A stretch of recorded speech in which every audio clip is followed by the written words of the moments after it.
نحمده ونصلي على رسوله الكريم اما بعد فاعوذ بالله من الشيطان الرجيم بسم الله الرحمن الرحيم رب اشرح لي صدري ويسر لي امري واحلل عقدة من لساني يفقهوا قولي.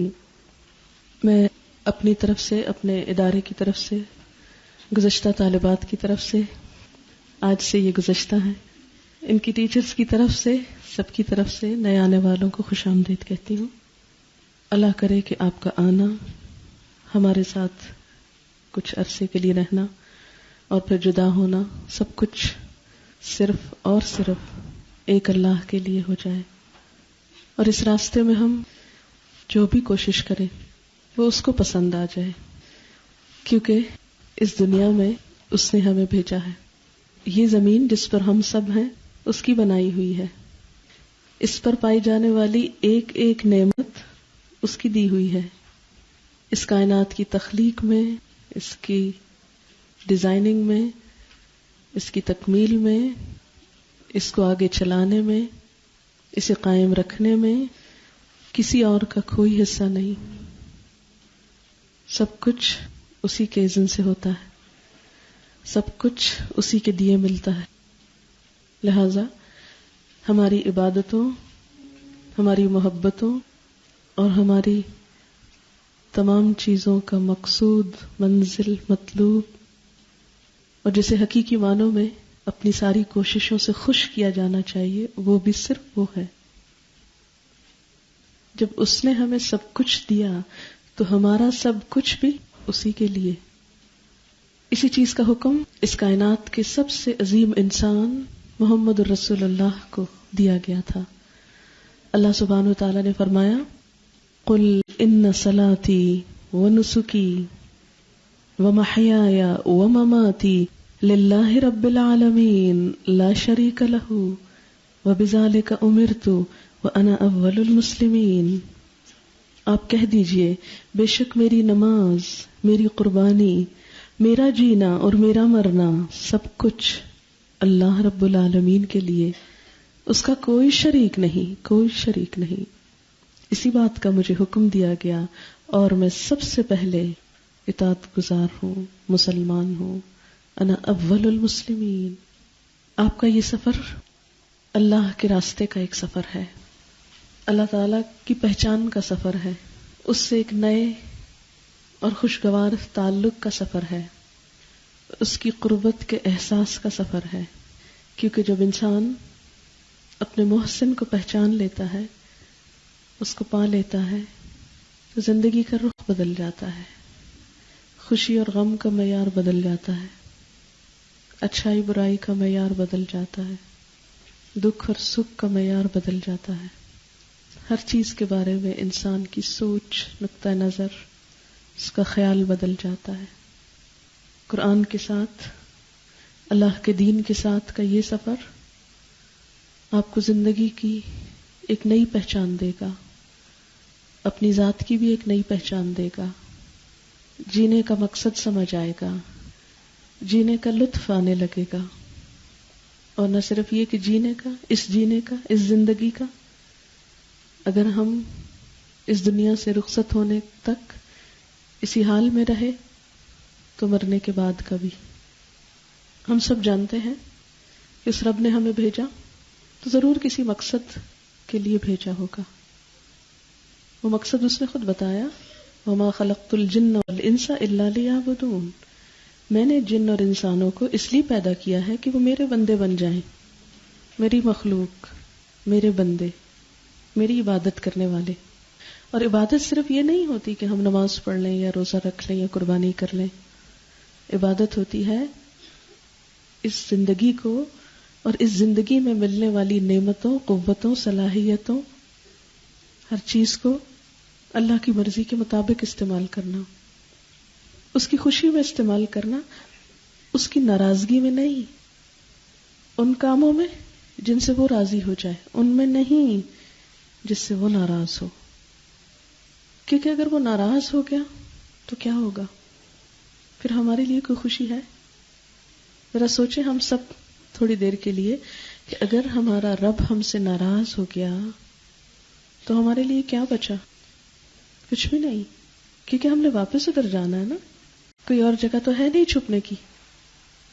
یا ہم میں سے کچھ لوگوں کے پاس کوئی ایسا آلٹرنیٹ ہے کہ ہم مرنے کے بعد اللہ کے پاس جانے کی بجائے وہاں چلے جائیں گے اور چھپ جائیں گے اور بچ جائیں گے؟ نہیں، کوئی نہیں. تو ہمیں اس دنیا سے اس حال میں نہیں جانا کہ ہم اس کو ناراض کریں. ہمیں اس دنیا سے اس حال میں جانا ہے کہ ہم اس سے خوش اور وہ ہم سے خوش. قرآن پاک کی ایک سورت ہے، اس میں آتا ہے کہ جب ایک ایسا شخص جس سے اللہ تعالیٰ خوش ہوتا ہے نا، جب وہ مرنے لگتا ہے تو اس کو آ کے خوشخبری ملتی ہے اللہ تعالیٰ کی طرف سے، یا ایتھا النفس المطمئنہ ارجعی الی ربک راضیۃ مرضیہ. اے نفس مطمئنہ، واپس چلو اپنے رب کی طرف اس حالت میں کہ تم بھی راضی ہو اور تمہارا رب تم سے راضی ہے. فادخلی فی عبادی، میرے بندوں میں داخل ہو جاؤ. وادخلی جنتی، وہ میری جنت میں داخل ہو جاؤ. تو اب دیکھیے کہ اس کے پہلے الفاظ میں کیا آتا ہے، یا ایتھا النفس المطمئنہ، اے مطمئن انسان. ہم سب ذرا اپنی زندگی پہ غور کریں، کیا ہم مطمئن انسان ہیں، پرسکون ہیں، دل کی خوشیوں سے مالا مال ہیں؟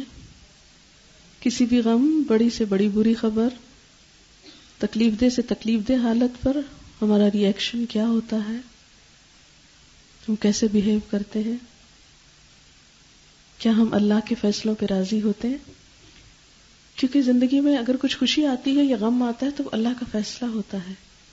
ہم سب دعویٰ کرتے ہیں کہ ہم تقدیر پہ ایمان لاتے ہیں، تقدیر اللہ کا فیصلہ ہوتا ہے، اور دل کو اطمینان نصیب ہی نہیں ہو سکتا جب تک کہ انسان اللہ کے فیصلوں پہ راضی نہ ہونا شروع ہو جائے کہ میں ہر اس حال میں راضی جس سے تو راضی، جس پر تو خوش. یا ایتھا النفس المطمئنہ، مطمئن ہونے کا راز، خوشیوں کا راز، اطمینان اور سکون کا راز اللہ کے فیصلوں پہ راضی ہونا. اور یہ کیسے ہوتا ہے؟ جب انسان اس دنیا میں آ کر ایک بامقصد زندگی گزارتا ہے. کون سے مقصد کے ساتھ؟ جس کے ساتھ اللہ نے بندے کو بھیجا ہے، یعنی ایک کام پر بھیجا ہے. اسی لیے اللہ تعالیٰ کیا فرماتے ہیں کہ ارجعی، اب واپس آ جاؤ، تمہارا وقت پورا ہو گیا، مشن مکمل ہو گیا، واپس چلو. واپس کس کو بلایا جاتا ہے؟ جس کو بھیجا جاتا ہے وہی واپس آتا ہے نا. اس کو کہتے ہیں اب واپس آ جاؤ، کم بیک ہوم، اپنے اصلی گھر واپس آ جاؤ. ارجعی، کہاں ہے اصلی گھر؟ الی ربک، رب کے پاس، اس کی پناہ میں، جہاں سے آئے تھے وہیں واپسی. راضیتن، راضی خوشی. مردیہ، رب بھی تم سے راضی، تم رب سے راضی، رب تم سے راضی. فادخلی فی عبادی، آؤ میرے ایسے بندوں میں شامل ہو جاؤ جو میرے بندے تھے، جو میرے عبادت گزار تھے، جو میرے اطاعت گزار تھے. ان کے لیے میں نے ایک خوشیوں بھرا گھر بنایا ہے، اس کو جنت کہتے ہیں. وادخلی جنتی، جنت پرسکون جگہ، خوبصورت ترین جگہ، امن کی جگہ. یہ ان لوگوں کے لیے ہے جو دنیا میں پرامن طریقے سے رہنا جانتے ہیں، جو اپنی ذات سے، اپنی زبان، اپنے ہاتھ سے دوسروں کو تکلیف نہیں پہنچاتے. یہ سب کچھ کیسے آتا ہے؟ یہ سب کچھ اللہ کی کتاب سکھاتی ہے، اور اس کا پریکٹیکل ایکسپیرینس محمد رسول اللہ صلی اللہ علیہ وسلم نے کیا. آپ نے سنا ہوگا کہ نبی صلی اللہ علیہ وسلم سے زیادہ مسکرانے والا کوئی شخص نہیں دیکھا گیا. کیا کوئی شخص آرٹیفیشلی مسکرا سکتا ہے؟ مسکراتا کون ہے؟ جس کے دل میں کوئی خوشی ہو وہی مسکراتا ہے نا. غمگین انسان تو نہیں مسکرا سکتا. صرف وہی مسکرا سکتا ہے ہر حال میں جو اللہ کے فیصلوں پر راضی ہو، جو ہو کیا ٹھیک ہے، قبول ہے. آپ کو معلوم ہے کہ نبی صلی اللہ علیہ وسلم جب طائف تشریف لے گئے تھے تو دشمنوں نے بہت پتھر برسائے تھے. آپ سب نے اسلامیات کی کتابوں میں یہ واقعہ پڑھا ہوگا. اور اس وقت جب آپ آ کر زخمی حالت میں بیٹھے تھے ایک باغ میں پناہ لے کر، زخمی حالت میں زخموں سے چور چور کوئی شکوہ نہیں زبان پہ، اللہ میں تیری رضا مانگتا رہوں گا، تو مجھ سے راضی ہو جا، اور اگر تو مجھ سے راضی ہے تو مجھے کوئی پرواہ نہیں کہ ان لوگوں نے میرے ساتھ کیا توہین آمیز سلوک کیا ہے، مجھے کوئی پرواہ نہیں، اور اگر تو ناراض ہے تو پھولوں کی سیج پہ بھی چین نہیں۔ ہم نے دیکھا ہوگا بہت سے لوگ جو مخمل کے گدوں پہ سوتے ہیں ان کو چین نہیں آتا، وہ کروٹیں بدلتے رات گزارتے ہیں، ٹرینکولائزرز لیتے ہیں سونے کے لیے۔ ہم سب یہاں کیوں جمع ہوئے ہیں؟ اللہ کو راضی کرنے کے لیے۔ وہ کیسے راضی ہوتا ہے؟ اچھے عمل سے راضی ہوتا ہے، اچھے کاموں سے راضی ہوتا ہے، اچھی کوششوں سے، اور ہم ان کاموں کو جاننے کے لیے، ان کاموں کو کرنے کا طریقہ معلوم کرنے کے لیے اکٹھے ہوئے ہیں۔ بھلا دیکھیں تو وہ کون کون سے کام ہیں جن سے وہ راضی ہوتا ہے، اور سب مل کر جب ایک کام کرتے ہیں تو پھر کیا ہوتا ہے؟ آسان ہو جاتا ہے۔ اور پھر جب انسان ایک اچھی چیز پا لیتا ہے تو وہ چیز دوسروں کو بھی دیتا ہے، کیونکہ اللہ کے بندے وہ ہوتے ہیں جو بخیل نہیں ہوتے، بخل نہیں کرتے، اچھی چیزوں کو صرف اپنی ذات تک نہیں رکھتے، اوروں کے ساتھ شیئر کرتے ہیں، اپنا مال، اپنا وقت، اپنے خیالات، اپنا علم۔ لہذا جب آپ کو وہ زندگی کی خوشی اور سکون ملنے لگے جو قرآن کے ساتھ آپ کو نصیب ہوگا انشاءاللہ، تو پھر آپ اس کو دوسروں کے ساتھ شیئر کریں گے آگے، اس انسانیت کے ساتھ جو اس روشنی سے دور ہونے کی وجہ سے اندھیروں میں پریشان ہے۔ آج بہت سے لوگ دنیا میں پریشان، غمگین، دکھی ہیں، ان کو نہیں پتا کہ سکون کا راستہ کہاں ہے، کدھر ہے، خوشیاں کہاں ہیں۔ تو اللہ ان لوگوں سے راضی ہوتا ہے جو اس کے بندوں کو راضی کرتے ہیں، خوش کرتے ہیں، ان کے لیے خوشیاں لاتے ہیں، خوشیوں کا سامان کرتے ہیں۔ اقبال نے کہا تھا نا، جس سے جگر لالا میں ہو ٹھنڈک و شبنم، یہ مومن کی تصویر کشی کی نا اس نے، کہ مومن کون ہوتا ہے؟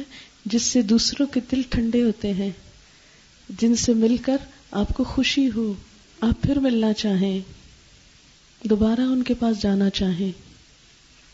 اللہ کے رسول صلی اللہ علیہ وسلم ایسے تھے کہ جن کو دیکھ کر لوگوں کی آنکھیں ٹھنڈی ہوتی رہتی تھی، جو ایک دفعہ آپ کو دیکھ لیتا، ایک دفعہ آپ کو مل لیتا، بار بار آپ سے ملنے کی تمنا کرتا۔ ہم ایسے کیوں نہیں؟ آج کا مسلمان ایسا کیوں نہیں؟ ہمیں ایسا بننے کی کوشش کرنا ہے، اور یہ اللہ کی کتاب اور اس کے رسول صلی اللہ علیہ وسلم کی سنت سے یہ باتیں پتہ چلتی ہیں۔ یہ اللہ تعالیٰ کا بہت بڑا احسان ہے کہ اس نے ہمیں اس کام کے لیے چن لیا، ورنہ دنیا میں لوگ تو بہت سارے ہیں۔ میں جب کبھی ٹریول کرتی ہوں، کسی بھی بس، گاڑی، جہاز، کہیں بھی بیٹھتی ہوں پبلک کے بیچ میں، تو بیٹھ کر میں اللہ کا شکر ادا کرتی ہوں۔ میں کہتی اللہ تعالیٰ میں تیرے راستے میں جا رہی ہوں، تیرے دین کے لیے جا رہی ہوں۔ پھر میں اپنے آگے پیچھے دائیں بائیں لوگوں کو دیکھتی ہوں، میں سوچتی ہوں کہ ان میں سے ہر ایک مختلف کاموں سے جا رہا ہے، ان میں سے کچھ کام تو اللہ کی پسند کے ہوں گے اور کچھ ایسے بھی ہوں گے جو اللہ کی پسند کے نہیں ہوں گے۔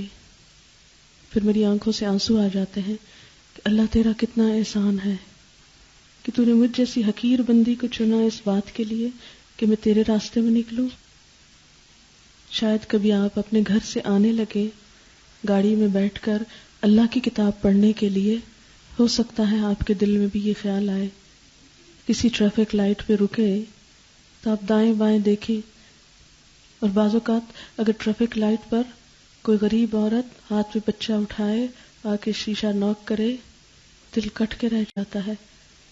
میں کبھی سوچتی ہوں میں وہاں ہو سکتی تھی، وہ یہاں ہو سکتی تھی، میں اس سڑک پہ ہو سکتی تھی باہر، اور یہ اندر بیٹھی ہو سکتی تھی۔ میرے رب کا مجھ پر کتنا بڑا احسان ہے کہ اس نے مجھے اندر بٹھایا اور ایک اچھے کام کے لیے گھر سے نکالا۔ کیونکہ بعض اوقات ہم سوچتے ہیں ہم بہت مصروف ہیں، ہم بہت مظلوم ہیں، بہت بیچارے ہیں، بڑی مصیبت ہے، اتنی پڑھائی ہے، صبح سویرے نکلنا پڑتا ہے، نیند چھوڑنی پڑتی ہے، آج ناشتہ بھی نہیں کر سکی، آج تو مزے کا کھانا بھی نہیں جا کے بنا سکی. کتنا مزہ آتا تھا جب گھر میں روٹین کی لائف گزارتے تھے, دیر سے سو کے اٹھتے تھے, مزے مزے کے کھانے بناتے پھر کھاتے تھے. یہ کیا ہو گیا ہمارے ساتھ؟ ہم کس مشکل میں آپ پھنسے؟ اب سبق یاد کرو, اب ٹیسٹ دو, اب یہ کرو وہ کرو.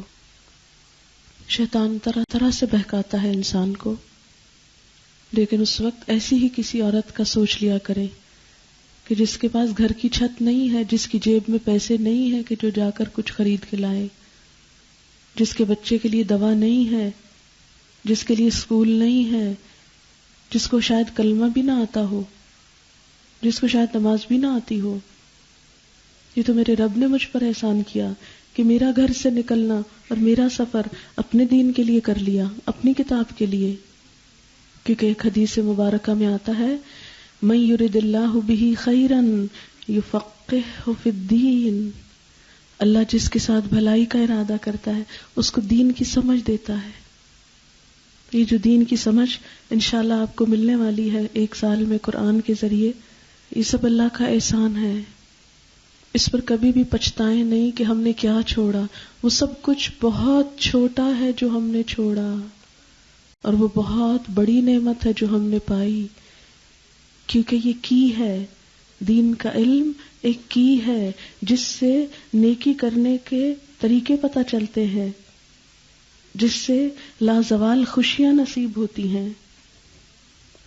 اس لیے سب سے پہلی بات تو میں آج یہ کہوں گی کہ اگر آپ نے یہ ارادہ کر ہی لیا ہے تو صرف 1 سال ہے. ان لوگوں سے پوچھئے جن کا 1 سال گزر گیا, یوں لگتا ہے کل آئے تھے اور یہاں بیٹھے تھے اور آج یہاں سے اٹھ گئے. دن گزرتے تو پتہ بھی نہیں چلتا. اچھا برا وقت ہمیشہ گزر جاتا ہے, لیکن جو وقت اچھے کام میں گزر جائے وہی زندگی کا سرمایہ ہے, وہی اصل خزانہ ہے جو ہم ساتھ لے کے جائیں گے. باقی سب کچھ تو دنیا میں رہ جائے گا. اگر کبھی آپ کے دل میں شیطان یہ ڈالے مجھے کچھ بھی نہیں حاصل ہو رہا, یہ باتیں تو مجھے پتا تھی, مزہ نہیں آ رہا, اور اس طرح کی بہت سے چیزیں اور وسوسے شیطان آپ کے دل میں ڈالے, تو آپ صرف اتنا اس دن سوچ لینا کہ چلو یہاں آ کر میں نے کسی کی چغلی تو نہیں کی نا جب تک میں اللہ کی کتاب سن رہی تھی, میں نے کسی حرام چیز پہ نظر تو نہیں ڈالی, میں نے کوئی جھوٹ تو نہیں بولا, میں نے کسی کے لیے برا تو نہیں سوچا. تو چلو الحمدللہ میرے دن کا کچھ وقت, کچھ نہیں 6 گھنٹے اس حال میں تو گزرے کہ میں نے کم از کم کوئی گناہ نہیں کیا. کیا یہ کم غنیمت ہے؟ یاد رکھیے ایمان کا یہ سفر ایک پودے کی طرح ہے. جیسے پودا آپ گرو کرتے ہیں, بیج ڈالتے ہیں, ہر روز اگر آپ پودے کو دیکھیں کیا آپ کو یہ پتا چلے گا کہ کتنا پودا گرو کیا ہے؟ نہیں چلتا نا پتا ایک دن میں. لیکن اگر آپ ایک پودا 1 سال کے بعد دیکھیں تو گرو کیا ہوتا ہے نا. پہلے دن کا پودا اور سال کے پودے میں فرق ہوتا ہے, اور پھر اس کے بعد بھی پودا گرو کرتا چلا جاتا ہے, اور 40 سال 60 سال 100 سال میں وہ ایک بھرپور درخت بنتا ہے. کبھی کوئی آپ سے یہ کہے کوئی فائدہ نہیں تمہارے قرآن پڑھنے کا, تمہارا تو کوئی عمل ہی نہیں بدل رہا, کیا کرنے جاتی ہو الہدا, چھوڑ دو یہ سب کچھ, تم نے کچھ نہیں سیکھا, آپ اس بات کو کبھی مائنڈ نہیں کریں اور اس بات پہ کبھی توجہ نہیں دیں, اس سے کبھی مایوس نہیں ہوں. اب فوراً پودے کی بات سوچیں. کیا کوئی پودا 1 دن 1 ہفتے 1 مہینے یا چند مہینوں میں پھول اور پھل دیتا ہے؟ صرف وہ پودے دیتے ہیں جلدی جلدی پھول جو جلدی جلدی اکھڑ بھی جاتے, ختم ہو جاتے. کچھ ایسے پودے ہوتے ہیں, پلانٹس ہوتے ہیں جو سیزنل ہوتے ہیں. ایمان سیزنل چیز نہیں ہے, it's an evergreen tree growing and growing day by day. آگے سے آگے بڑھتے جانا ہے, and it will take time. کبھی بھی مایوس نہیں ہونا. اللہ تعالی ہم سے ہماری کوشش دیکھتے ہیں. وہ قیامت کے دن یہ دیکھیں گے کون کتنی محنت کر کے آیا, کون میرے لیے کتنا تھکا, کس کے اندر کتنا خلوص تھا، کون میرے راستے میں کتنی محبت سے نکلا، کون میرے راستے میں کتنا جم گیا کہ اسے کسی نے ہلایا نہیں۔ آپ قرآن پاک میں پڑھیں گے کہ ہمارا دشمن شیطان جو ہے، اس نے جب آدم علیہ السلام پیدا ہوئے تھے تو سب انسانوں کے لیے یہ قسم کھائی تھی کہ لَأَقْعُدَنَّ لَهُمْ صِرَاطَكَ الْمُسْتَقِيمَ، کہ میں تیرے سیدھے راستے پہ جا کے بیٹھ جاؤں گا۔ صراط مستقیم کے اوپر آ کے شیطان بیٹھ جاتا ہے، اور جو شخص سیدھے راستے پر چلنے کے لیے گھر سے نکلتا ہے سب سے زیادہ اس کو ورغلاتا ہے، سب سے زیادہ اس کے پیچھے پڑ جاتا ہے کہ اب تو چھوڑ دو، اب تو باز آ جاؤ، اب تو چھوڑ دو، انف از انف، بہت ہو گیا۔ اور آپ نے بھی اس کا مقابلہ کرنا ہے۔ آپ دیکھیے کہ ایک پودے کو بڑھنے کے لیے پراپر وقت پہ پانی لگانے کی ضرورت ہوتی ہے، پراپر روشنی کی ضرورت ہوتی ہے، اچھے ماحول کی ضرورت ہوتی ہے۔ اگر اچھے سے اچھے پلانٹ کو وقت پر پانی نہیں دیں، کیا ہوتا ہے؟ سوکھ جاتا ہے نا۔ اگر اندھیرے میں رکھ دیں سوکھ جاتا ہے، اگر خراب ماحول میں رکھ دیں سوکھ جاتا ہے۔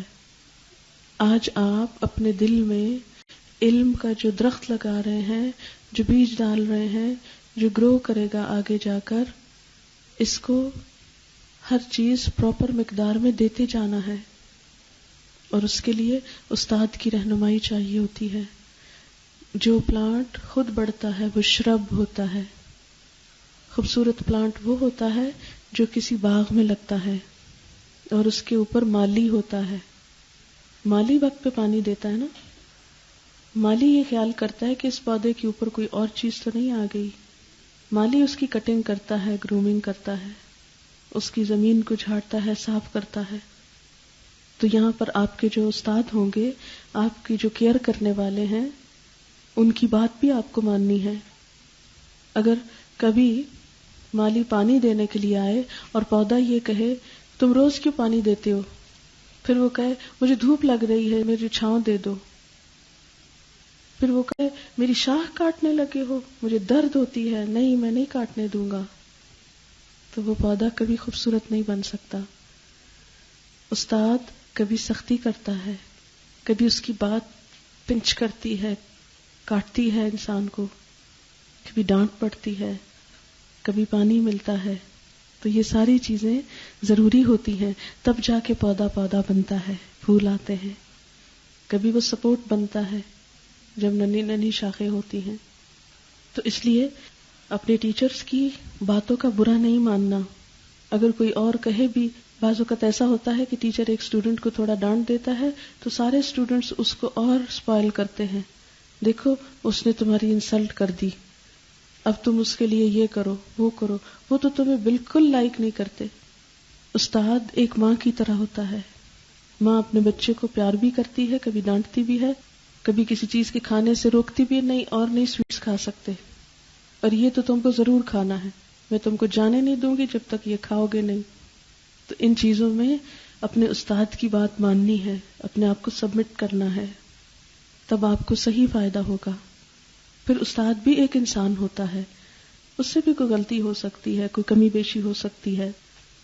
یاد رکھیے، اگر آپ زندگی میں کسی کی بھی اصلاح چاہتے ہیں تو ایک شرط پر اصلاح ہوگی، ایک شرط پر، اس کے بغیر نہیں ہوگی، اور وہ ہے اس سے محبت، اس کی خیر خواہی، اس کے لیے اچھا سوچنا۔ کسی کی بھی آپ اصلاح چاہتے ہیں تو اس کے لیے دل میں اچھا خیال لانا پڑے گا۔ آپ کو پتا ہے کہ حضور صلی اللہ علیہ وسلم کو جب طائف کے میدان میں پتھر مارے گئے تھے تو آپ نے کبھی ان کو برا نہیں کہا، روز شکوہ نہیں لے کے بیٹھ جاتے تھے۔ کبھی کوئی مسلمان ہونے وہاں سے آتا یا کوئی ملنے کے، کبھی یہ نہیں کہا تم وہی تھے نا جنہوں نے اتنا مارا تھا مجھ کو، کبھی نہیں کہا، مینشن بھی نہیں کیا کبھی۔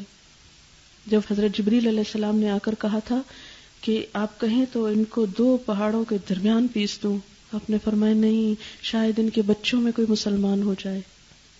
کتنی خیر خواہی تھی۔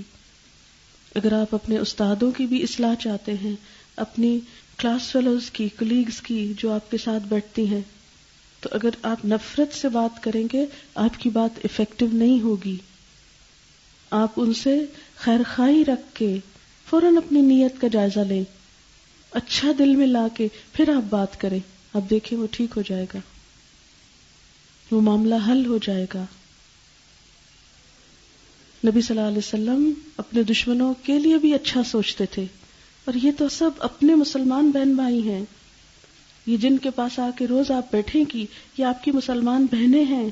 اگر کسی سے کوئی تکلیف ہوئی, کسی سے آپ کو پریشانی ہوئی, کسی سے کوئی دکھ پہنچا تو آپ کی بہنیں ہیں. آپ بہت اچھے طریقے سے خلوص سے محبت سے بات کریں گے تاکہ آپس کے تعلقات خراب نہیں ہو. جب آپس کے تعلقات خراب ہوتے ہیں تو اللہ کی رحمت اٹھ جاتی ہے. آپ جس راستے پر چلے ہیں یہ علم کا راستہ ہے.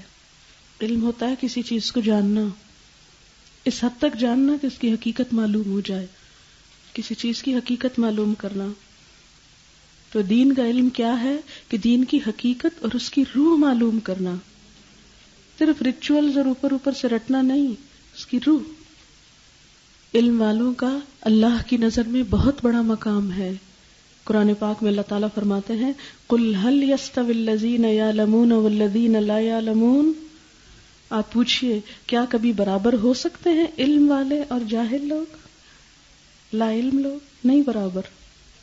ایک اور جگہ پر فرمایا يَرْفَعِ اللَّهُ الَّذِينَ آمَنُوا مِنْكُمْ وَالَّذِينَ أُوتُوا الْعِلْمَ دَرَجَاتٍ.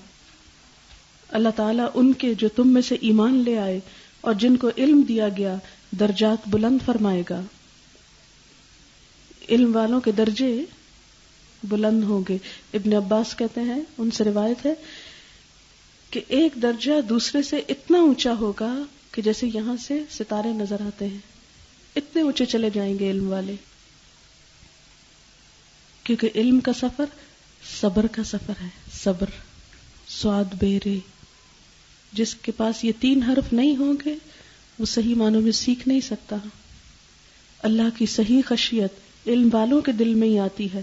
انما یخشی اللہ من عبادہ العلماء. اللہ سے ڈرتے ہیں اس کے علم والے بندے ہی. اگر آپ یہ جاننا چاہیں کہ آپ کے اندر کتنا علم ہے, آپ یہ دیکھیں آپ کے اندر اللہ کا ڈر کتنا ہے. اگر آپ کے دل میں خدا کی خشیت نہیں, خدا کی عظمت کا احساس نہیں, تو اس کا مطلب ہے علم نہیں. علم کسی ڈگری کا نام نہیں ہوتا.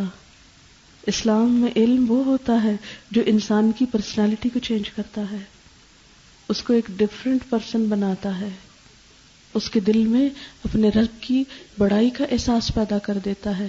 جس علم سے اللہ کی بڑائی دل میں نہ آئے وہ علم نہیں, وہ تو بوجھ ہے. جیسے بنی اسرائیل پر تورات کا بوجھ لادا ہوا تھا. قرآن پاک میں آتا ہے مثل الذین حملوا التوراة ثم لم يحملوها کمثل الحمار يحمل اسفارا. ان لوگوں کی مثال جن کو تورات اٹھوائی گئی, تورات دی گئی, یعنی تورات کے عالم ہوئے لیکن انہوں نے اس کو اٹھایا نہیں. ثم لم يحملوها. ان کی مثال ایسی ہے جیسے گدھا ہو اور گدھے پہ کتابوں کا بوجھ لدا ہو. ایسا نہ ہو ہم بھی سال بھر کتابیں بیگ میں ڈال کے بوجھ اٹھا کے آ جائیں, یہاں سے اٹھا کے چلے جائیں اور بوجھ لا رہے ہیں اور لے جا رہے ہیں, اور اینڈ آف دا ایئر ہم صرف بوجھ ہی اٹھانے والے تھے. جیسے گدھا بردباری کرتا ہے, بوجھ اٹھاتا, لاتا, لے جاتا ہے اور پھر رکھ دیتا ہے ایک دن, اور اس کے اندر اور باہر میں کوئی چینج نہیں. ایسا نہیں بننا. پھر آپ دیکھیں کہ آپ کو دیکھ کر کوئی اور جو اچھا بنے گا اس کے لیے آپ صلی اللہ علیہ وسلم نے فرمایا اے علی خدا کی قسم اگر اللہ تیرے ذریعے کسی ایک آدمی کو ہدایت دے دے تو یہ تیرے لیے سرخ اونٹوں سے بہتر ہے, جیسے مرسیڈیز گاڑیوں سے بہتر ہے. نبی صلی اللہ علیہ وسلم نے فرمایا آپ سب کے لیے خوشخبری ہے, آپ سب اس حدیث کو اپنے قرآن پاک کے پہلے والے پیج پر لکھ لیں تاکہ جب آپ کھولیں تو آپ کو یاد آ جائے. من سلک طریقا یلتمس فیہ علما سہل اللہ لہ طریقا الی الجنہ. جو کسی ایسے رستے پر چلا جس پر وہ علم حاصل کرے اللہ تعالیٰ اس کے لیے جنت کا رستہ آسان کر دیتا ہے. جب آپ گھر سے نکلیں اور آپ سوچیں کہ آپ قرآن پڑھنے جا رہے ہیں تو آپ سمجھیں آپ جنت کے رستے پہ چل رہے ہیں. اس بھاگ دوڑ سے اور اس محنت اور مشقت سے جنت کا سفر شارٹ ہو جائے گا، فاصلہ کم ہو جائے گا. مثلاً آپ کے گھر اور یہاں کے درمیان 5 کلومیٹرز ہے. 5 کلومیٹرز آنا، 5 جانا. 1 day 10 کلومیٹرز. پر ویک کتنا ہو گیا؟ 60 kilometres. Per month, per year کئی 1000 کلومیٹرز. جب بھی خیال آئے میں تھک گئی ہوں، بہت دور ہے، بہت کرایہ لگتا ہے، بہت پیٹرول لگتا ہے، کیونکہ کبھی سردی ہوگی، کبھی سخت دھوپ ہوگی، کبھی بارش ہوگی، کبھی دیر سویر ہوگی، تو آپ فوراً یہی سوچیں کہ جنت کا راستہ آسان نہیں، وہ اسی سفر پہ چلنے سے آسان ہوگا، یہی سفر کاٹنے سے آسان ہوگا. نبی صلی اللہ علیہ وسلم نے فرمایا جب انسان فوت ہو جاتا ہے تو اس کا عمل ختم ہو جاتا ہے، کتاب بند ہو جاتی ہے. 3 چیزیں بعد میں بھی فائدہ دیتی ہیں. نمبر 1 صدقہ جاریہ، نمبر 2 وہ علم جس سے لوگ فائدہ حاصل کریں، یعنی لوگوں کا فائدہ ہو جس علم میں، اور نمبر 3 وہ بچہ جو اپنے ماں باپ کے لیے دعا کرے.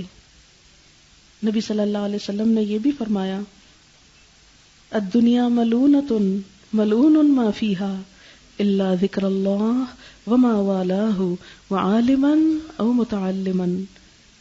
دنیا ملعون ہے، یعنی لعنت کی ہوئی، یعنی اس میں ویسے کوئی خاص بھلائی نہیں، اور دنیا کی ہر چیز بھی ملعون ہے سوائے اللہ تعالیٰ کے ذکر اور اس کی اطاعت کے، اور عالم اور طالب علم کے. 3 چیزیں اللہ کو پسند ہیں اس دنیا کی: اللہ کا ذکر اور اس کے مطابق کام کرنا، عالم اور متعلم یعنی سیکھنے والا، سکھانے والا، سیکھنے والا. مومن کبھی بھی علم سے اکتاتا نہیں، بور نہیں ہوتا. صحابہ کرام ایک ایک حدیث کے لیے مہینہ مہینہ سفر کرتے تھے.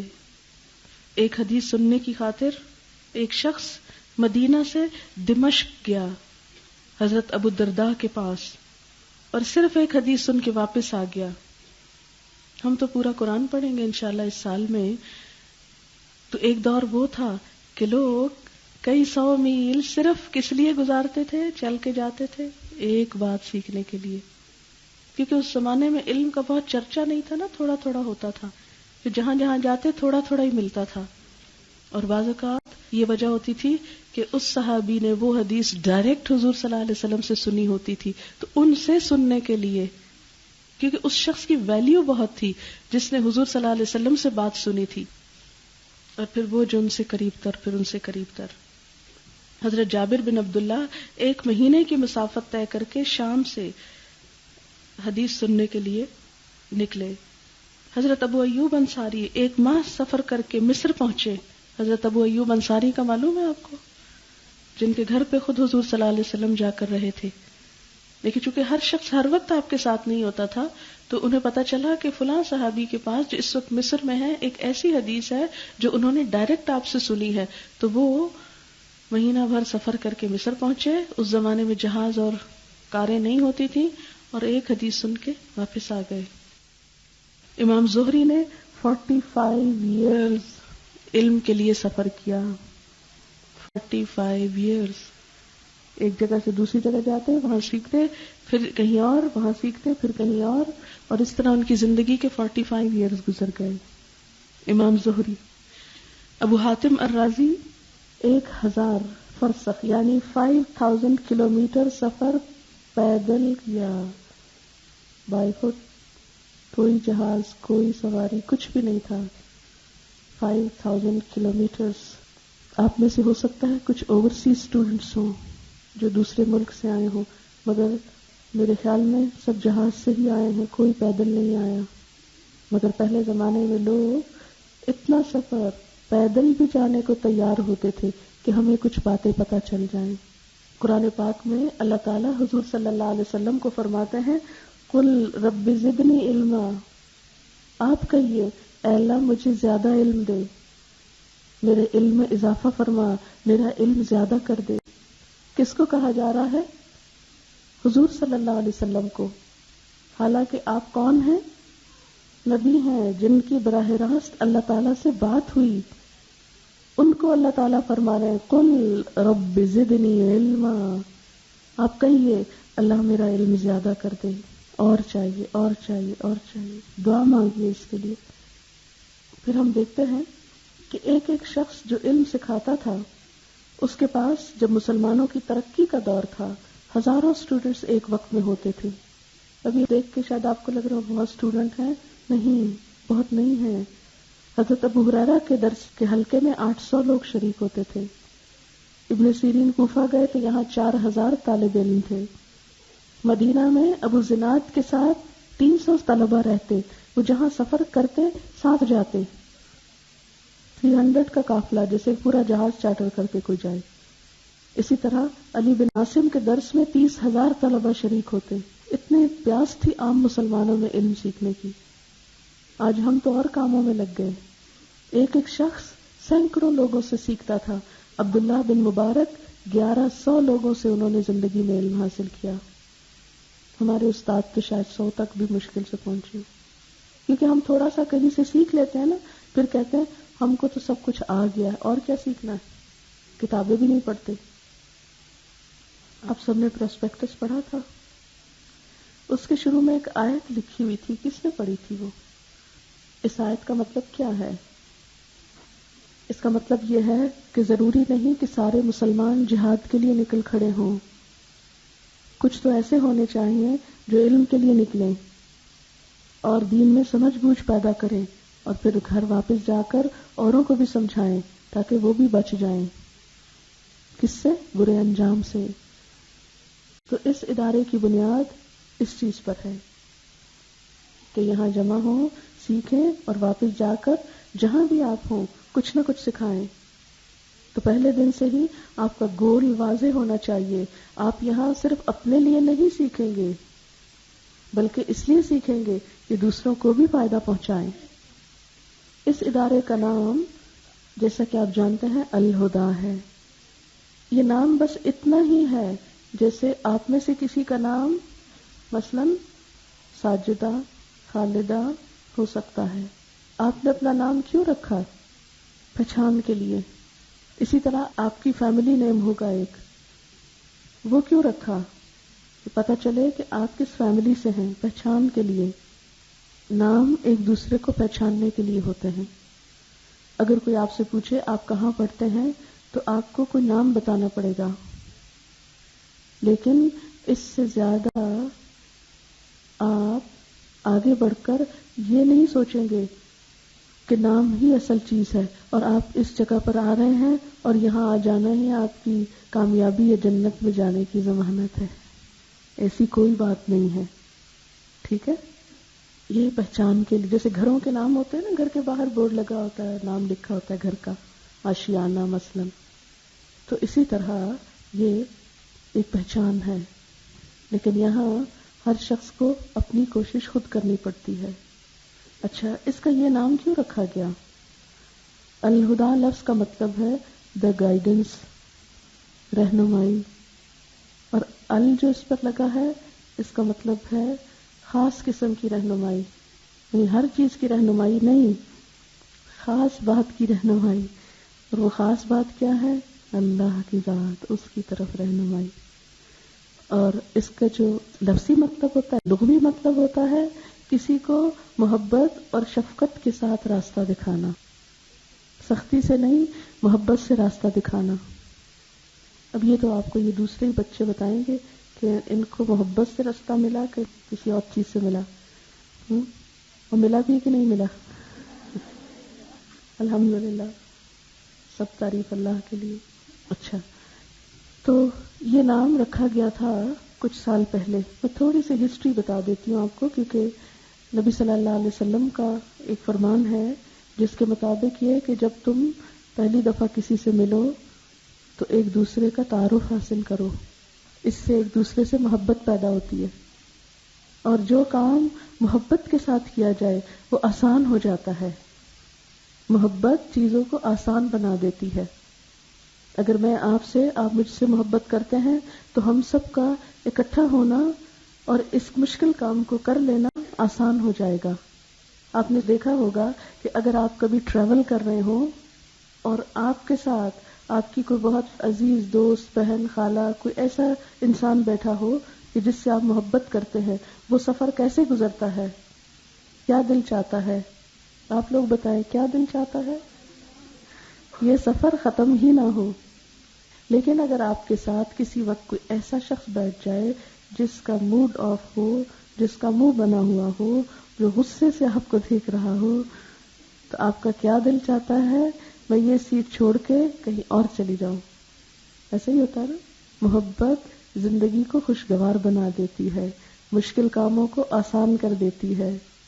صحابہ کرام کا جو تعلق تھا آپس میں، اسے قرآن نے کیسے بتایا؟ سورۃ فتح میں آتا ہے اشداء علی الکفار رحماء بینہم، کافروں کے لیے بہت سخت، آپس میں بہت رحیم، نرم دل، ایک دوسرے سے محبت کرنے والے، ایک دوسرے کا خیال رکھنے والے، کیئرنگ. تو آپ میں سے ہر ایک، چونکہ سب اللہ کے مہمان ہیں نا، سب اللہ کے راستے پہ نکلے ہیں، تو ایک دوسرے کا خیال رکھنا ہے، ایک دوسرے کو تکلیف نہیں دینی، ایک دوسرے کی کیئر کرنا ہے. اشداء علی الکفار، اور یہ جو ساری سختی ہے نا، یہ کس کے لیے رکھنی ہے؟ کافروں کے لیے، مسلمانوں کے لیے نہیں. اسی طرح ایک اور آیت ہے سورۃ المائدہ میں، بہت ہی خوبصورت آیت ہے، اور وہ ہمیں بتاتی ہے کہ ایمان والوں کا یہ سفر کیسا ہوتا ہے، آپس کا تعلق. اور اس کے علاوہ یہ کہ جو لوگ دین کے راستے پر نکلتے ہیں اور دین کے لیے جد و جہد کرتے ہیں، دین کے لیے کوشش کرتے ہیں، پھر وہ کیا کرتے ہیں؟ اللہ تعالیٰ فرماتے ہیں، یہ ہے آیت 54، یا ایھا الذین آمنوا، اے لوگو جو ایمان لائے ہو، من یرتد منکم عن دینہ، جو کوئی پھر جائے گا تم میں سے اس کے دین سے، اللہ کے دین سے یا اپنے دین سے، یعنی دین اسلام سے، فسوف یأتی اللہ، تو ان قریب لے آئے گا اللہ، بقوم، ایک ایسی قوم کو، یحبہم ویحبونہ، وہ ان سے محبت کرے گا اور وہ اس سے محبت کریں گے. یعنی اللہ تعالیٰ ایسے لوگوں سے محبت کریں گے اور وہ اللہ تعالیٰ سے محبت کریں گے. اذلۃ علی المؤمنین، مومنوں پہ بہت نرم دل ہوں گے. عزت علی الکافرین، کافروں پہ سخت ہوں گے. یجاہدون فی سبیل اللہ، یہ اللہ کے راستے میں جہاد کریں گے. ولا یخافون لومۃ لائم، کسی ملامت کرنے والے کی ملامت سے ڈریں گے ہی نہیں، کوئی پرواہ نہیں کوئی کیا کہتا ہے. لا یخافون لومۃ لائم، ذالک فضل اللہ، یہ اللہ کا فضل ہے. یؤتیہ من یشاء، دیتا ہے اسے جس کو چاہتا ہے. واللہ واسع علیم، اور اللہ وسعت والا ہے، علم والا ہے. تو جو شخص اللہ کے دین سے پھر جائے تو اللہ تعالیٰ پھر اور لوگوں کو لے آتا ہے. ہم اللہ کی ضرورت نہیں. اگر ہم میں سے کوئی اللہ کے دین کو نہیں سیکھے گا، نہیں سکھائے گا، اس راستے میں نہیں آئے گا، اللہ اور لوگ لے آئے گا. پھر وہ کیسے ہوں گے؟ یحبہم ویحبونہ، اللہ کے پسندیدہ ہوں گے اور وہ بھی اللہ سے محبت کرتے ہوں گے، آپس میں بہت نرم دل ہوں گے. تو ہمیں کیا بننا ہے؟ آپس میں نرم دل، آپس میں ایک دوسرے کا خیال رکھنا ہے، ایک دوسرے کی مدد کرنی ہے. یہاں یہ نہیں عام اسکولوں کالجز کی طرح کہ کوئی بات پتہ چلے تو اس کو نہیں دکھانی، اس کو نہیں بتانی، اس کے بھی نمبر آ جائیں گے اور میں پیچھے رہ جاؤں گی. نہیں، یہ تو بالکل الٹ ہوتا ہے کہ اس کو بھی سمجھاؤ، اس کو بھی پڑھاؤ، اس کو بھی ساتھ لے کے چلو، کیونکہ یہ پڑھ گئی تو میرے لیے ثواب ہے. تو میں بات کر رہی تھی ادارے کی تاریخ کی. الہدا 31 دسمبر 1993 سال کے آخری دن میں، چوتھے سال میں اس کا افتتاح ہوا تھا، اور پہلی کلاس ہماری 6 نومبر 94 کو ہوئی تھی. پورے ایک سال بعد، ادارہ بننے کے ایک سال بعد تک تیاری ہوتی رہی کہ کس طرح کی کلاس ہونی چاہیے. کورس ڈیزائن ہوا، پراسپیکٹس بنا، مختلف اسکالر سے مشورے ہوئے، مختلف چیزوں کا تجربہ کیا گیا، مختلف ریلیجس انسٹیٹیوشنز دیکھے گئے، ہر ایک سے اچھی اچھی باتیں سیکھی گئیں، اور پھر ایک سال کے بعد یہ کورس سٹارٹ ہوا. اس ایک سال میں سمر کورس ہوا تھا اور کچھ اور چھوٹے چھوٹے کام ہوتے تھے، لیکن پلاننگ میں کافی وقت لگا تاکہ جو لوگ آئیں ان کا آنا واقعی فائدہ مند ہو. پھر دوسری کلاس، یعنی یہ کلاس ایک پورے سال کے بعد 5 نومبر 95 کو ختم ہو گئی، اور اگلی کلاس 11 نومبر 95 کو شروع ہوئی. پھر اس سے اگلے سال 23 نومبر 96 کو شروع ہوئی. اگلی کلاس 28 نومبر 97 کو شروع ہوئی. پھر 5th بیچ 30 نومبر 98 کو شروع ہوا، اور 6th بیچ 28 نومبر 99 کو. اچھا، تو آج یہ 7واں بیچ ہے، یہ کب شروع ہو رہا ہے؟ 25th. ہاں، 25 نومبر 2000 پراپر افتتاح آج ہو رہا ہے نا. تو الحمدللہ اب تک ہم نومبر میں ہی سٹارٹ لیتے رہے ہیں، لیکن آپ لوگوں کا کورس اگلے سال رمضان کے بعد ختم ہوگا انشاءاللہ. یہ یاد رکھیے کہ وقت کی پابندی جو ہے وہ انتہائی ضروری ہے. اللہ کے کام میں دیر نہیں کرنی چاہیے، ورنہ روز کی دیر. آپ کو پتا ہے جمعہ کا جب خطبہ ہوتا ہے تو فرشتے سب سے پہلے مسجد میں آ کے بیٹھ جاتے ہیں کاپی کاغذ لے کر. پہلے کون آیا اس کا نام لکھتے ہیں، پھر دوسرا کون آیا، پھر تیسرا کون آیا. جب وہ آ جاتے کاپی بند کر کے چلے جاتے. اب آتے رہو جو آتے ہو. یہ پوزیشنز لے گئے جو لینے والے ہیں. تو لیٹ کمرز، اللہ کے پاس بھی لیٹ کمرز لکھے جاتے ہیں، اور ہر روز تھوڑا کم ہوتے ہوتے کیا نقصان ہوتا ہے؟ بہت سارا نقصان ہو جاتا ہے. اس لیے لیٹ نہیں آنا، اس لیے چھٹی نہیں کرنی، کیونکہ چھٹی کرنے سے جو مس ہو جاتا ہے اگلے دن تو اور پڑھا جاتا ہے، پھر ایک دن کا نہیں پڑھا تو 2 کا اکٹھا کیسے پڑھیں گے. خاص دعا کرنی اللہ تعالیٰ ہم کو اس سال میں بیمار نہیں کرے آپ، تاکہ چھٹی نہ ہو. چھوٹی چھوٹی باتوں سے پیپر چھوڑ کر اینڈ کے لیے بہت سا کام جمع کر لینا یہ عقل مندی کی بات نہیں ہوگی. اسی طرح اگر کوئی پیپر مس کر جائے تو اس کو پوزیشن نہیں ملتی، 1st 2nd 3rd میں اس کا نام نہیں آتا. 1st 2nd 3rd صرف وہی لوگ آتے ہیں جو سارے پیپرز ٹائم پر دیں. اسی طرح صفائی کا آپ نے بہت خیال کرنا ہے، جسم کی صفائی، لباس، جگہ. پھر اسی طرح شوز ریکس کے اندر آپ رکھیں گے جو باہر ایک جگہ پر رکھے ہوئے ہیں. پھر کلاس کے اندر کھانا پینا نہیں تاکہ چونٹیاں نہ آ جائیں اور وہ پھر آپ کو ہی کاٹیں گی. ہو سکتا ہے کبھی کوئی چوہا بھی آ جائے پھر اگر اس کو کوئی کھانے پینے کی چیزیں ملنے لگ جائیں. اسی طرح یہ عام طور پر لوگ کہتے ہیں اس بات کا اعلان کر دیں، اس کام کے لیے فنڈ جمع ہو رہا ہے، اس کام کا اعلان کر دیں. یہاں یہ بھی منع ہے. اسی طرح کوئی لٹریچر جو ادارہ نے پڑھا نہ ہو اس کو خود سے بانٹنا کہ وہاں بوتیک کھل گئی ہے، فلانی جگہ یہ ہو رہا ہے، لوگوں کو بے وجہ میں پریشان کرنا، یہ بھی نہیں. اگر کسی چیز کا ڈسپلے کرنا چاہتے ہیں وہ لا کر دے دیں اور باہر نوٹس بورڈ پہ لگا دیا جائے گا. اب ایسا ہے کہ کچھ چیزیں آپ کو ہماری ایکس اسٹوڈنٹس بتائیں گی. شازیہ اس وقت ہمارے ساتھ کراچی میں ہیں اور انہوں نے کراچی کی کلاس کو مینج کیا تھا. یہ آپ کو کچھ ٹپس ایسی بتائیں گی کہ جس سے آپ کی سٹڈیز آسان ہو اور آپ کو کام کرنے کا طریقہ آئے. بسم اللہ الرحمن الرحیم. السلام علیکم ورحمۃ اللہ وبرکاتہ. اصل میں جب بھی کورس کوئی بھی سٹارٹ ہوتا ہے، یہاں پر جب میں اسٹوڈنٹ تھی تب بھی اور وہاں پہ جب اسٹوڈنٹس کو دیکھا تب بھی سب کے مسائل ایک ہی جیسے آلموسٹ ہوتے ہیں. تو سب سے پہلی چیز جو آپ لوگوں کو اپنے اندر ڈیولپ کرنے کی ضرورت ہے وہ ہے آپ کی موٹیویشن. موٹیویشن دنیا کے کاموں میں تو ہمیں اس چیز سے مل جاتی ہے کہ ہاں میں فلاں جگہ جاؤں گی تو مجھے MBA کی ڈگری ملے گی، فلاں جگہ جاؤں گی تو یہ مل جائے گا.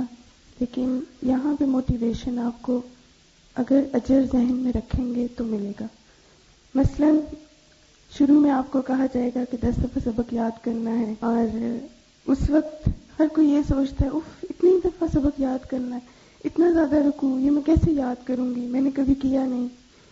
تو اس وقت یہ سوچا کریں کہ حضور صلی اللہ علیہ وسلم نے فرمایا تھا کہ ایک حرف پڑھنے پہ 10 نیکیاں ہیں، اور الف لام میم 3 حروف ہیں، تو اس میں کیا ہے 30 نیکیاں. اگر ایک رکوع میں سپوز 100 لفظ ہیں اور آپ اس کو 10 ٹائمز پڑھیں گے تو آپ دیکھیں کتنا ملٹی پلائی ہوگا وہ. کہاں تک آپ کی نیکیاں جائیں گی. اور ہماری زندگی جہاں ہر طرف جھوٹ، غیبت، برائیاں یہ چیزیں بھری ہوئی ہیں، تو اس وقت اگر ہم یہ سوچیں کہ اس سے زیادہ بہترین چانس مجھے نیکیاں کمانے کا نہیں مل سکتا، تو آپ کو کبھی وہ 10 دفعہ کا سبق زیادہ نہیں لگے گا. اور دوسرا ایک اور چیز یاد رکھیں کہ ہر کام انٹرسٹ سے ہوتا ہے. مثلا آپ کو اگر کوکنگ کا شوق ہے نا، تو آپ کہیں بھی پہنچ جائیں گی اور آپ کہیں گے اچھا نئی ریسیپی آئی ہے، ٹھیک ہے یہ میں آج ہی ٹرائی کروں گی. شوق کی بات ہے. اور جو علم کا سفر ہے یہ شوق کا سفر ہوتا ہے. جتنا شوق آپ کو ہوگا پڑھنے کا، جتنی آپ کی کمٹمنٹ ہوگی اس کام کے ساتھ، اتنا ہی زیادہ آپ سیکھیں گے. اچھا، دوسرا ایک اور چیز یاد رکھیں کہ جیسے میڈم نے بھی ابھی بات کی، بہت ساری باتیں تو میڈم نے کر لی. ایک جو چیز میں ریپیٹ کروں گی وہ یہ کہ آپ کی کوشش ہے that is to be counted. آپ نے کتنے نمبر لیے، آپ نے کیا کچھ کیا، کتنے لوگوں کو انسپائر کیا، یہ چیزیں میٹر نہیں کرتی. اللہ تعالیٰ کے ہاں جو چیز لکھی جائے گی وہ آپ کی کوشش ہے. اچھا، اس کے علاوہ ایک چیز یہ کہ اپنا ٹائم ٹیبل ضرور بنائیں. ٹائم ٹیبل میں یہ ہے کہ اس میں آپ کی پڑھائی بھی ہو، آپ کے گھر والوں کے لیے ٹائم بھی ہو، اور باقی اپنے لیے بھی کچھ وقت رکھیں ضرور. مثلا پہلی چیز یہ کہ یہاں سے جانے کے بعد میں نے کیا کرنا ہے. اب یہاں سے آپ جائیں گے تو آپ کہیں گے اف آج میں نے اتنی دیر پڑھا ہے تو مجھے تو 2-3 گھنٹے ضرور سونا چاہیے. اور وہ سوتے سوتے آپ کی پڑھائی کا ٹائم گزر جاتا ہے. اب دیکھیں، آدھا گھنٹہ پونا گھنٹہ سونا از انف. اس کے بعد آپ اپنا ٹائم رکھیں پڑھنے کا، سبق یاد کریں اس وقت. اس کے بعد گھر والوں کے لیے تھوڑا ٹائم نکالیں. اس کے بعد رات کو عشاء کی نماز کے بعد پھر 1-2 گھنٹے مخصوص کر لیں اپنی کنوینئنس کے مطابق. اور سب سے بہترین وقت جو میں نے ایکسپیرینس کیا ہے بہت اچھا ہوتا ہے فجر کے بعد کا وقت. مائنڈ بھی فریش ہوتا ہے اور زیادہ اچھی چیز سمجھ بھی آتی ہے. اور ایک میڈم اکثر ہمیں کہتی ہوتی ہیں کہ آپ لوگ جو بھی سبق پڑھ کے جائیں اسی کی صبح تلاوت بھی کریں. ناظرہ کے لیے جو ہم قرآن پڑھتے ہیں اس میں آپ وہی آیات پڑھیں، زیادہ فیلنگز آئیں گی، زیادہ اچھا آپ کو سمجھ آئے گا. اسی طرح جب میں اسٹوڈنٹ تھی تو پہلے دن ہی مجھے بہت موٹیویشن ملی تھی اس بات سے کہ علم کا راستہ ہے اور جنت کا راستہ ہے. تو میں نے یہی بات ذہن میں رکھی کہ یا اللہ میں نے سیکھنے کے بعد سکھانا ہے. اور اس کے لیے میں نے یہ کیا کہ میں نے اپنے کانسیپٹس کو ہمیشہ کلیئر کرنے کی کوشش کی. کبھی میں نے یہ نہیں کیا کہ مجھے کوئی آیت سمجھ نہیں آئی and I just look over it, اچھا چھوڑو کیا ہے کچھ نہیں ہوتا. نہیں، ایسے نہیں کریں. آپ لوگوں نے آگے جا کے کام کرنا ہے، آگے جا کے پڑھانا ہے. اگر کسی کو نہیں تو اپنے گھر والوں کو تو سکھانا ہے. اور اگر آپ ہی کنفیوزڈ ہیں اس کے بارے میں تو آپ دوسروں کو نہیں سکھا سکتے. لہٰذا جب ہم وین میں جاتے تھے آپس میں ڈسکشن کرتے تھے، کوئی بات سمجھ نہیں آئی اپنے گروپ انچارج سے پوچھ لی. لیکن یہ ہے کہ کانسیپٹس اپنے ضرور کلیئر رکھیں. اچھا، اس کے علاوہ ایک ہم میں جو لیک آف موٹیویشن کی بہت جو بیسک چیز ہے نا، وہ ایک اس دن بات ہوئی تو انہوں نے کہا کہ ہمارا سب سے بڑا جو فلا ہے نا وہ یہ ہے کہ ہم کہنا کچھ چاہتے ہیں، کہتے کچھ ہیں، دل میں کچھ اور ہوتا ہے، سوچتے کچھ اور ہیں اور کرتے کچھ اور ہیں. اس لیے یہ بات نہیں ہونی چاہیے. کام کرنے سے پہلے آپ 5 اصول اپنے بنا لیں. اور وہ کیا ہے؟ پہلی بات ہے اخلاص نیت، یعنی میرا کام تو صرف اللہ کے لیے اور میں نے اللہ کے لیے کرنا ہے. اور دوسرا کوشش، اسٹرگل کریں اس کام کے لیے، اس کو اچیو کرنے کے لیے. تیسرا، اللہ تعالیٰ نے جو بھی صلاحیتیں آپ کو دی ہیں ان سب کو اس کام میں لگا دیں. چوتھا کیا ہے؟ اللہ سے دعا. اور میڈم کے ساتھ رہنے کے بعد جو چیز میں نے ان سے بہت سیکھی ہے وہ اللہ پہ توکل ہے. آپ یقین کریں ہم لوگ اتنی ٹینشن میں، اتنی پریشانی میں آتے تھے، میڈم اب کیا ہوگا، اب ہم کیا کریں، اور وہ اتنی کام اینڈ کول ہوتی تھی، کہتی تھی اللہ کا کام ہے نا، ہو جائے گا. اگر یہ بھروسہ، یہ ایکسیپٹنس ہم میں آ جائے نا، ہمارے سارے کام آسان ہو جائیں گے. اور ہم لوگوں کی سب پرابلمس کی وجہ کیا ہے کہ ہم انسانوں کو دیکھتے رہتے، تم کر دو، تم کر دو، اس کو فون، اس کو فون، اور پرابلم وہی رہتی ہے. لیکن جب اللہ پہ بھروسہ کرتے ہیں، ایک بات یاد رکھیں ہمیشہ کہ انسان نہ ہمیں سیٹسفائیڈ کر سکتے ہیں اور نہ ہم دوسروں کو سیٹسفائی کر سکتے ہیں. صرف اللہ تعالیٰ کی ذات ایسی ہے جو ہمیں سیٹسفائی کر سکتی ہے. ہم جتنی مرضی لمبی لسٹ اللہ کے آگے رکھ دینا، اللہ تعالیٰ سب ایکسیپٹ کر لیں گے. اور اس کے لیے کیا ہے؟ اپنا ظرف بڑا رکھیں. ایک عالم کے بارے میں آتا ہے کہ ان کے پاس ایک عورت آئی, اس نے کہا کہ مجھے ایک پیالہ شہد دے, میرا بچہ بیمار ہے. تو انہوں نے اپنے غلام کو کہا اس کو ایک کنستر شہد دے دو. غلام نے کہا یہ تو ایک پیالہ مانگ رہی ہے. تو انہوں نے کہا کہ یہ عورت اپنے ظرف کے مطابق مانگ رہی ہے اور ہم اس کو اپنے ظرف کے مطابق دیں گے. اس لیے ایک بات یاد رکھیں کہ اللہ تعالیٰ سے جب بھی مانگے تو دل میں یہ نیت رکھیں, یا اللہ میں تو اپنے ظرف کے مطابق تجھ سے مانگ رہی ہوں, تیری رحمت تو بہت وسیع ہے. اچھا, اس کے علاوہ ایک اور بات جس سے مجھے بہت ہیلپ کی, یہ ہوتا تھا کہ بہت سارے کام کرنے والے ہوتے ہیں, سمجھ نہیں آتا کیا کروں, کون سا کام امپورٹنٹ ہے, کون سا ان امپورٹنٹ ہے, کون سا ارجنٹ ہے, کون سا نہیں ہے. تو میں میڈم کے پاس گئی, میں نے کہا میڈم مجھے سمجھ نہیں آتی کہ میں کیا کروں, تو مجھے گائیڈ کرے نا. تو میڈم نے کہا کہ تم اللہ سے دعا کیا کرو کہ یا اللہ میری پرائرٹیز میرے لیے سیٹ کر دے. اگر ہمیں پتہ چل جائے کہ ہماری پرائرٹیز کیا ہیں, ہم نے کیا کرنا ہے, کون سا کام امپورٹنٹ ہے اور کون سا نہیں ہے, تو ہمارے سارے کام آسان ہو جائیں. اور الحمدللہ اس دعا نے اتنا اثر کیا کہ واقعی اب جب بھی بہت سارے کام میرے سامنے ہوں تو میں یہی سوچتی ہوں, میں کہتی ہوں کہ اب اللہ سے دعا کرنی. پھر حاجت کے نفل پڑھ کے دعا کی, اور ساتھ ہی اللہ تعالیٰ وہی بات ذہن میں ڈالتے ہیں جو سب سے امپورٹنٹ ہوتی ہے. یہ تو ساری باتیں الگ. اب آپ نے کیا کرنا ہے کہ چونکہ جیسے پڑھائی شروع کرتے ہیں تو ایک چینج آپ میں آنا شروع ہو جائے گا, تو اس میں اپنے گھر والوں کو نہ بھولیں, اپنا موڈ بہت لائٹ رکھیں آل دا ٹائم. اب دیکھیں جیسے میڈم نے بھی مینشن کیا تھا نا, حضور صلی اللہ علیہ وسلم سے زیادہ مسکرانے والا کوئی نہیں تھا. مسکرانا بھی صدقہ ہے, اور یہ ایک ایسا صدقہ ہے جو 24 گھنٹے آپ کر سکتے ہیں. نہ آپ نے اپنا پرس کھولنا ہے, نہ آپ نے بینک جانا ہے. ایک ایسی چیز ہے جو اللہ تعالیٰ نے ریڈی میڈ آپ کو دے دی نا, ہر وقت صدقہ کر سکتے ہیں. اس لیے ایک تو مسکرانا نہ بھولیں, اپنا اخلاق اپنے گھر والوں کے ساتھ, فرینڈس کے ساتھ بہت اچھا رکھیں. بعض دفعہ ہم لوگ ایک دینداری کا لبادہ جب اوڑھتے ہیں تو پھر کیا کرتے ہیں, بہت ہم مہذب ہیں اور ہمیں وقار ہونا چاہیے, اور اتنے ریزروڈ ہو جاتے ہیں کہ سب کو اپنے سے کاٹ دیتے ہیں. یہ نہیں آپ نے کرنا.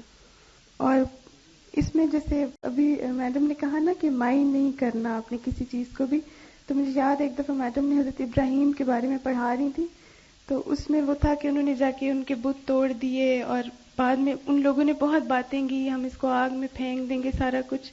تو میڈم نے اس کو خلاصہ ہمیں بتایا تھا کہ دین کے کام کے لیے انسان کو مائنڈ لیس ہونا پڑتا ہے. یہ جملہ زندگی سے نکال دیں. اور اس دن میں نے اپنی ڈائری پہ لکھا تھا کہ آج سے میں نے کسی کی بات کو مائنڈ نہیں کرنا. اور جب ہم یہ کہتے ہیں نا اچھا میں نے مائنڈ نہیں کرنا, تو سارے کام آسان ہو جاتے ہیں. مثلا آپ کو کسی نے آ کے کہہ دیا تم تو کارٹون لگ رہی ہو اسکارف میں, تو آپ کیا کہیں گے, ہائی ایسے کہہ دیا, اب کیا ہوگا, اب تمہیں چھوڑ دینا چاہیے سب کچھ. نہیں, مائنڈ لیس جو کہتی تو کہے. اچھا, اس کے علاوہ ایک اور چیز وہ یہ ہے کہ ہمیشہ اپنا رول نا واک اوور والا رکھیں, واک اوور کرنے دیں. مثلا کس طرح سے کہ ایک مثال ہے کہ 2 بکرے ایک پل پہ جا رہے تھے, تو دونوں کی آپس میں ٹکر ہوگی. دونوں نے خوب, کوئی کہے تم پیچھے ہٹو, دوسرا کہ تم پیچھے ہٹو, کافی دیر ٹکراتے رہے. پھر ان کو احساس ہو گیا کہ اب کچھ نہیں ہو سکتا, تو ایک بکرے نے کہا کہ اچھا ٹھیک ہے میں لیٹ جاتا ہوں, تم میرے اوپر سے گزر جاؤ. اب وہ لیٹ گیا, دوسرا اس کے اوپر سے گزر گیا. اب دیکھیں جو لیٹ گیا اس نے کیا کیا, اسے سبمٹ کر دیا. اسی طرح آپ نے بھی اپنے آپ کو سبمٹ کرنا ہے اپنے ٹیچرز کے آگے, جو وہ کہیں. آپ دیکھیں آپ کی ٹیچر سے زیادہ آپ کا کوئی خیر خواہ نہیں ہے. یہاں پہ کوئی آپ سے دشمنی کرنے نہیں آ رہا کہ ہاں اتنی دفعہ سبق کرو, یہ کرو. اگر اسٹرکٹنیس ہے وہ بھی خیر خواہی کے لیے ہے. سبمیشن اللہ کے حکم کے آگے بھی, بندوں کے ساتھ بھی, اور اپنے گھر میں بھی. کہیں بھی یہ مت کہیں کہ میں اب ادھر آنا شروع ہو گئی ہوں تو میرے تو باقی تو شاید کاموں سے میں کٹ آف ہو گئی ہوں. یہ نہیں آپ نے کرنا. اور اس کے بعد ایک اور بات جو میرے ذہن میں ابھی آ رہی تھی وہ یہ تھی کہ ہمیشہ سے میں نے یہ کیا ہے, تفسیر لکھتے وقت پہلا پارہ جب تھا تو اس وقت مجھے سمجھ نہیں آتی تھی کہ اس آیت کی تفسیر کون سی ہے نا, کیا لکھوں اور کیا نہیں لکھوں. تو پھر جب سمجھ آنی شروع ہوگی تو میں نے ایک الگ سے ڈائری بنا لی ساتھ ہی. تو اس میں یہ ہوتا تھا کہ آیت کی تفسیر سے ریلیٹڈ باتیں تو میں قرآن میں لکھتی تھی, لیکن جو باقی حکمت کی باتیں ہوتی ہیں وہ میں ڈائری میں لکھتی تھی. اور آپ یقین کریں ابھی جب میں پڑھاتی ہوں گروپ میں یا تربیہ میں تو میں ہمیشہ اس ڈائری میں سے پوائنٹس لکھتی ہوں, اور وہ اتنی اچھی ڈاؤن ٹو ارتھ باتیں ہوتی ہیں جو ایک دم اسٹرائک کرتی ہیں اسٹوڈنٹس کو. کیونکہ ظاہر ہے یہاں پہ جیسے میڈم نے کہا کوئی علامہ نہیں بنا رہے یا کچھ نہیں بنا رہے، بلکہ صرف کیا ہے کہ آپ کی پرسنالٹی میں اتنی پازیٹیو چینج آئے کہ کل جب آپ لوگوں میں جائیں تو واقعی ہی ایک خوبصورت شکل دین کی پیش کریں، لوگوں کو دین سے متنفر کرنے والے نہ بنے. السلام. ایسا ہے کہ ہمارا کورس جو ہے سال کے شروع جنوری سے کراچی میں بھی ہو رہا ہے، اور ہمارا کچھ سٹاف وہاں پر ہے، کچھ یہاں ہے. تو اس وجہ سے بسا اوقات لوگ اس طرح بہکانے کی کوشش کرتے ہیں کہ چونکہ میڈم یہاں نہیں، وہ کراچی ہوتی ہے، اس لیے کورس کرنے کا کوئی فائدہ نہیں ہے. اور یا آپ کو کیسٹ سنواتے ہیں، یا آپ کو کچھ اور طریقوں سے خانہ پوری کر رہے ہیں، اور وہ جو ہوتا تھا پہلے، اور وہ جو مزہ آتا تھا، اور وہ جو بہار ہوتی تھی، وہ تو اب کہیں نظر ہی نہیں آتی. ایسی باتوں پہ نہیں آپ نے کان دھرنا، اس لیے کہ یہ جو آپ کے سامنے بیٹھے ہوئے ہیں ان کے ساتھ بھی شروع میں ایسے بہت سے معاملے ہوئے، لیکن ان سارے آندھی و طوفانوں کے آگے یہ لوگ تھم گئے، اور انہوں نے واقعی ایک مثال قائم کی ہے کہ ہر حال میں ہم نے اللہ کا دین پڑھنا ہے، خواہ وہ کسی انسان سے آئے، خواہ وہ کسی مشین سے آئے، خواہ وہ کسی کتاب سے آئے، خواہ وہ نوٹ سے آئے، کوئی ذریعہ ہو. آج کی دنیا میں آپ دیکھیے کہ میڈیا کتنا کام کر رہا ہے. ایک شخص ایک جگہ بیٹھ کے بولتا ہے، پوری دنیا اس کو سنتی ہے. انٹرنیٹ کے تھرو ایک لیکچر ہوتا ہے، ساری دنیا میں پھیل جاتا ہے. آپ کو پتا ہے کہ کراچی میں کیسٹس پروڈیوس ہوتی ہیں. وہاں ایک کمپنی کے شخص میرے پاس آئے اور وہ کہنے لگے کہ منتھلی یہاں پر 50 سے 60 لاکھ کیسٹ گانے کی تیار ہوتی ہے. 50 to 60 lakhs پر منتھ. اور یہ کچھ عرصہ پہلے کا فگر بتا رہے تھے. وہ کہاں جاتی ہیں؟ پورے ملک میں پھیلتی ہیں وہاں سے بن کے. اور جس جگہ بنتی ہیں، جہاں ریکارڈ ہوتی ہیں، اس کا نقشہ ذرا ان سے سنیے. السلام علیکم. اس کا نقشہ کچھ یوں تھا، مجھے بھی ایک ہی چانس ملے وہاں جانے کا، اور وہ چانس اتنا لمبا تھا کہ میں آدھی ہوتی جا رہی تھی اس کی وہاں بیٹھنے کی. شروع میں تو مجھے بہت ہی برا لگا کہ یہ کیا ہے، میں کیسے بیٹھوں گی، کس طرح کام ہوگا. چھوٹا سا کمرہ تھا اور اس میں فل سائز کے 46 یا 48 پوسٹرز تھے، جن میں ہر گانے والا اور ہر گانے والی بہت انداز سے کھڑے تھے. اور ہر چیز جو تھی انہوں نے، نو ڈاؤٹ انہوں نے اپنے جو بھی ان کے انسٹرومنٹس تھے وہ بہت نیٹ اینڈ ٹائڈی تھے، لیکن کمرہ جو تھا وہ یوں لگتا تھا کہ جیسے کوئی شیطان کا گھر ہے نا. یعنی میرے لیے یہ مشکل ہوتا تھا کہ میں کس طرف دیکھوں پہلے 2 دن تو میرے لیے واقعی یقین کریں کہ بہت مشکل تھا، اس لیے کہ آل دا ٹائم آپ نیچے نہیں دیکھ سکتے. اور سیڑھیاں جو تھیں وہ یعنی شاید 3rd فلور پہ تھا وہ اسٹوڈیو، تو وہاں جانے کے لیے جو سیڑھیاں تھیں ان کے دونوں سائڈ پہ اتنی وہ پان کا وہ پھینکا ہوتا تھا کہ آپ سوچ نہیں سکتے. اور اتنی گندی جگہ تھی جہاں سے چڑھ کے ہمیں اوپر جانا ہوتا تھا. نو ڈاؤٹ کہ وہ بہت ہی برے حالات تھے اس کمرے کے تو. اور جو وہاں لوگ کام کر رہے تھے وہ بھی اسی طرح کے تھے جس طرح کے وہ کام کر رہے تھے. شاید وہ ہے نا کہ جو لوگ جیسے کام کرتے ہیں پھر ویسے ہی ہو جاتے ہیں، ان کا حال حلیہ اٹھنا بیٹھنا سب کچھ اسی طرح تھا. ایکچولی یہ بات میں نے اس لیے آپ کو سنوائی کہ پچھلے سال ہماری ایک ٹیلی ویژن ریکارڈنگ تھی، تو ہماری کلاس کی ایک اسٹوڈنٹ تھی، وہ کہتی کہ میں سب کچھ کر سکتی، ٹیلی ویژن نہیں چھوڑ سکتی. اتفاق یہ ہوا کہ مجھے جانا تھا جلدی میں نے 2-4 لوگوں کے نام لیے اور وہ یہاں بیٹھی تھی. میں کہ تم بھی ساتھ چلو، وہ ساتھ چل پڑی. میں نے ایک پروگرام ریکارڈ کروایا. اس نے جا کے کچھ چیزیں ایسی دیکھی کہ اس کے بعد وہ کہتی کہ میں ٹیلی ویژن نہیں دیکھ سکتی. جب میں نے یہ پوری بلڈنگ دیکھی جہاں پر یہ سب گانے وانے تیار ہوتے، کیونکہ جب کوئی گانا سنتا ہے تو یوں لگتا ہے کہ جنت میں پہنچ گئے اور ہائے ہو جاتا ہے انسان.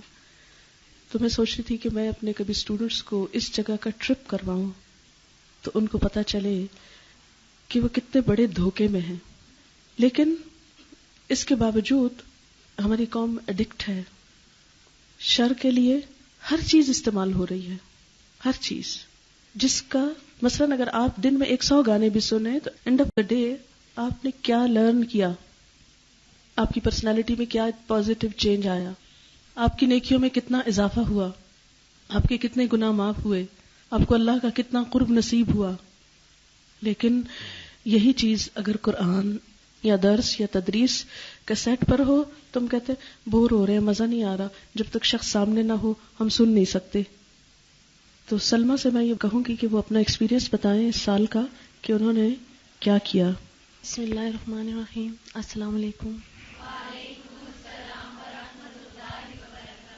پہلے تو آپ سب کو بہت بہت مبارک ہو یہاں آنے کی. حالانکہ جیلس فیل ہونا چاہیے مگر پتہ نہیں کیوں بہت اچھا لگ رہا ہے آپ کو یہاں دیکھ کر. سلمہ نام ہے میرا, جیسے کہ میڈم نے بتایا 6 بیچ سے میں نے اس سال کورس کیا ہے. پہلے دن میں یہاں پہ آئی, میرا ایڈمیشن ہوا تو مجھے اتنی خوشی تھی. قرآن پڑھنے کی شاید اتنی نہیں تھی کہ میں میڈم سے ریگولر اسٹوڈنٹ کی حیثیت سے پڑھوں گی, کیونکہ فرسٹ بیچ سے میں کوشش تھی میری کہ میں لے سکوں, لیکن بہت ناگزیر وجوہات کی بنا پر میں نہیں کر سکی ایسا.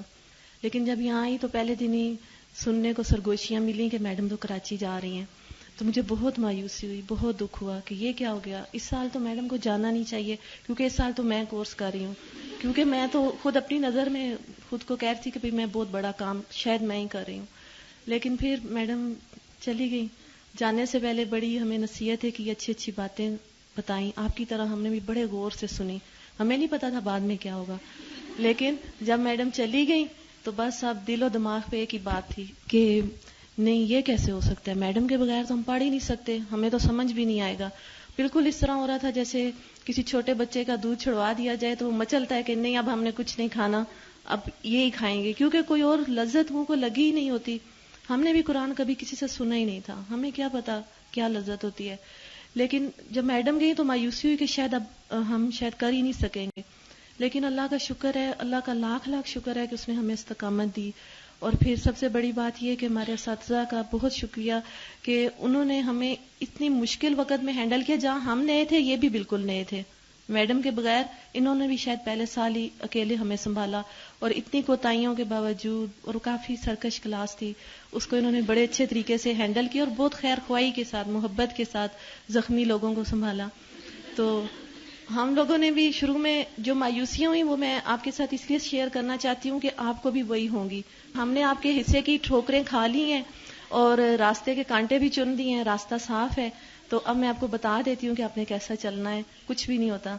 قرآن جب شروع ہوتا ہے تو پہلے دن ہی جو خیال آتے ہیں, اس کے بعد قرآن کا اپنا مضمون اتنا اچھا اور مؤثر ہوتا ہے, کچھ ہوش نہیں رہتی, سامنے کون ہے, دائیں کون ہے, بائیں کون ہے, پڑھا کون رہا ہے, کچھ پتہ نہیں چلتا, ڈوب جاتے ہیں انسان اس میں. اور اس کے بعد پھر ایسے لگتا ہے کہ بس قرآن باتیں کر رہا ہے اور ہم سن رہے ہیں. پھر جو نیا تعلق استوار ہوتا ہے ہمارا وہ قرآن سے ہوتا ہے, کسی استاد سے یا کسی اور اس چیز سے اتنا گہرا تعلق نہیں ہوتا.